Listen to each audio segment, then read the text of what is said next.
Hi everybody, welcome to Castor'sCorner.com. I'm your host Cleo, here for another toy of the day. You can go to Castor'sCorner.com for a full gallery of these items, figures, toys, whatever you want to call them. You can follow us. We are at Kastor's Corner. Can you tell I'm a little tired? You can follow us. We are at Kastor's Corner on all social media.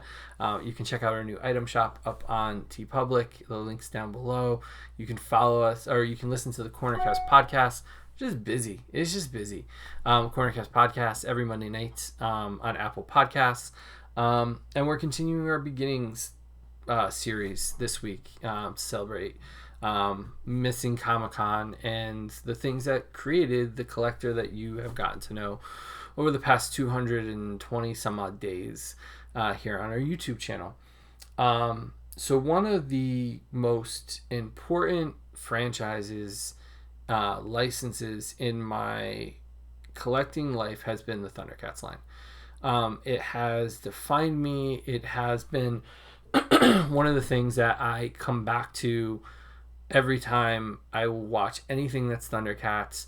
I will try buy things that are Thundercats. I don't go like everything's got to be covered in Thundercats, but if it's a cool item, if something's really cool and I can get my hands on it, I'll grab it. It's one of my favorite cartoons. I will still watch episodes. I'm looking forward to the Super 7 line when they actually get us new figures, not just the ones that Mattel had already done. I backed 2 Thunder Tanks.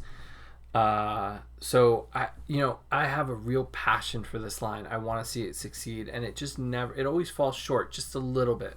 I think the new cartoon that was on Cartoon Network almost 10 years ago was an amazing reimagination of what the Thundercats are, and I thought it would have been amazing if it was allowed to continue.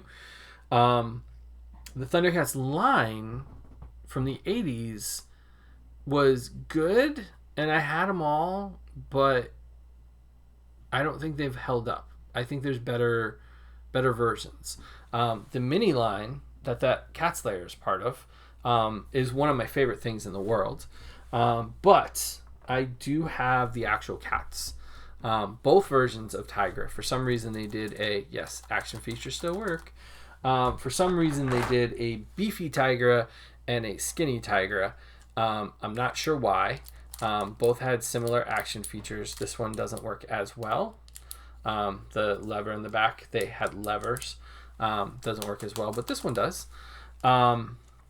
Same costumes, different heads, different looks. I would say this one is more a model of Tigra, although neither one of them really capture. I think this one, but this head, if that makes sense. If you were to swap the heads, it would look more like it. Actually, I'd like to.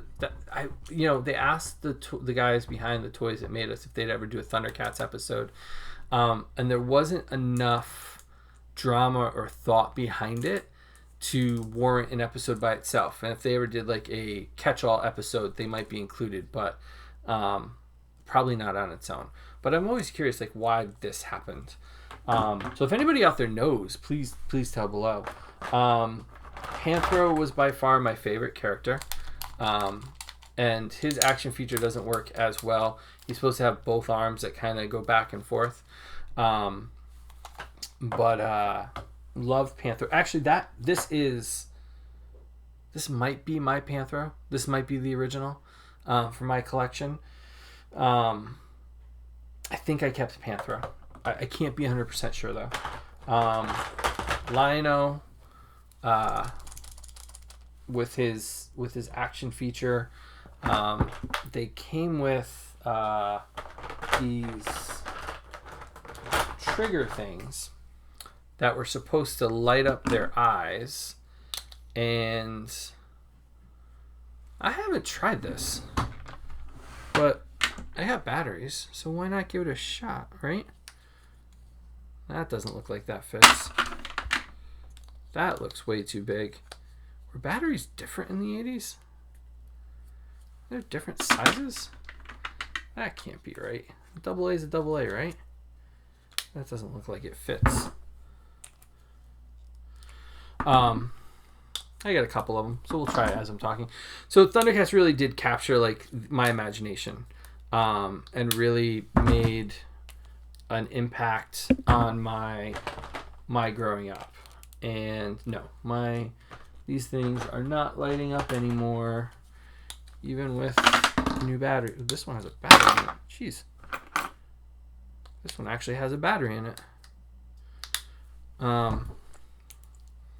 So this one had 2 action features. You were supposed to put this ring on your hand and put it back here, and the eyes are supposed to light up. Same thing with Mumra. Mumra also had that feature. I also wonder if, because of the way the heads are, I wonder if the cords got taken, like cracked inside. I don't know what the mechanisms on the inside are like. But I just tried 3 of these rings and none of them work. But Lino came with his claw shield, which fit on this hand. Excuse me. And do I not have it in here? I do not have it in here. Huh. You can hear me digging around for it. I know. Oh, wait. Is it in here? It's in here. Haha. My original. Lino is not original. Lino I got later. This is my original Sword of Omens. It was in my old box. So he came with his action feature here with light up eyes and his shield. And Lino was okay. I wasn't a big fan of Lino. Chitara, on the other hand, was one of the hardest figures to get. I remember going over one of my mom's friend's house from college that she had from college, and her kids, and they had Chitara, and I was so jealous. I tried to talk them into letting me take her home, and they wouldn't let me take her home. And so eventually we did find Chitara, and Chitara and Tigra came with these little PVC versions of Wily Kit and Wily Cat. Later on, Kit and Cat got their own articulated action figures, but they were bigger than they should have been. But they came in the package with them as pairs, which, you know what? Honestly, I was fine with that. Like, did I want articulated figures? Yes. Did I need them? Not necessarily. This Snarf is actually from Burger King. It was like a straw holder, and I think it fits better than the Snarf that they gave us, to be honest with you. The Snarf they gave us was like huge. And then Mumra actually came with swords, but he also came with, there were 2 versions. There was kind of like a lighter version, and then a darker version for his headdress. Both kind of work. I'm okay with either one. But it's nice to have that. And Mumra had the dual swords, which I have one of here. The line was full of vehicles. It had every cat. Had all the villains, even like the 1x1s from Captain Cracker to the Hammerhands Pirates, and Safari Joe, the weird like goat guy, and the Driller, and I had them all. Like, if they were released here, I didn't have the Mad Bubbler, of course, but I had the monster from the other dimension.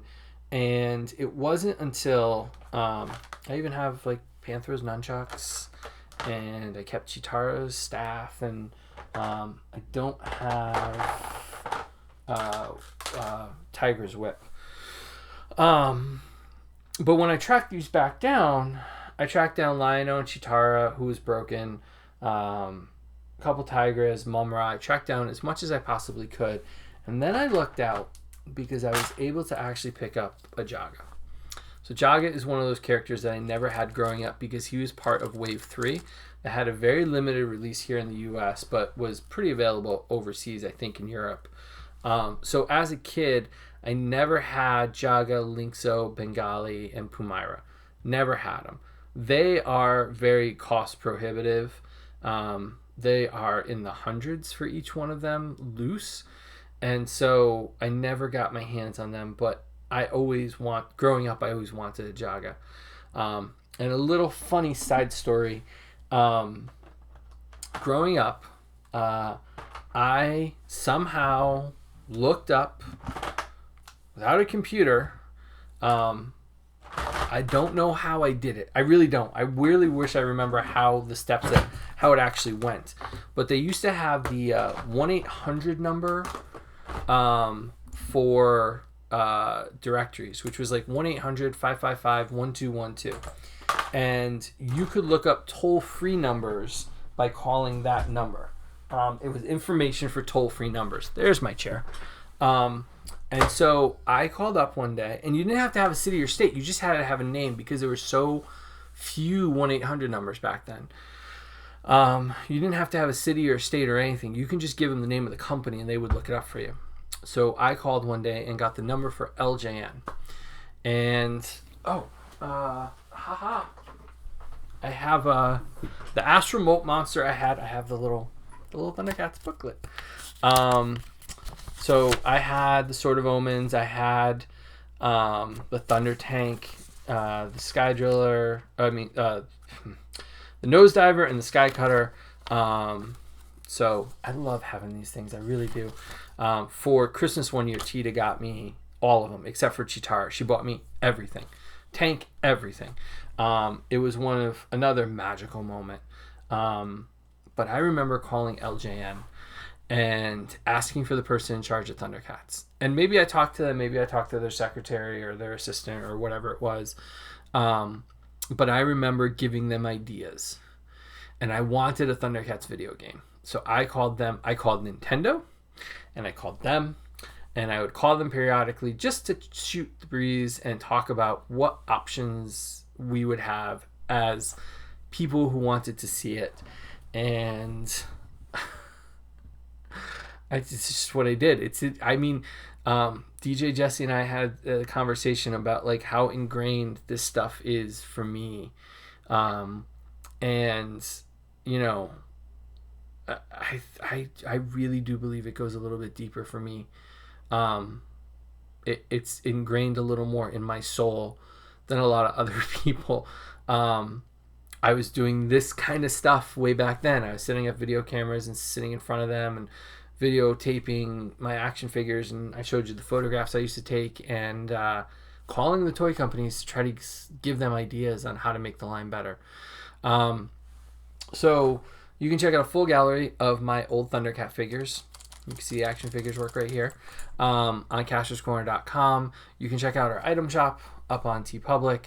Follow us. We are at Kastor's Corner on all social media.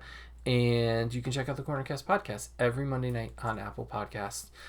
Thank you guys for watching and joining us for another Toy of the Day here on Kastor'sCorner.com.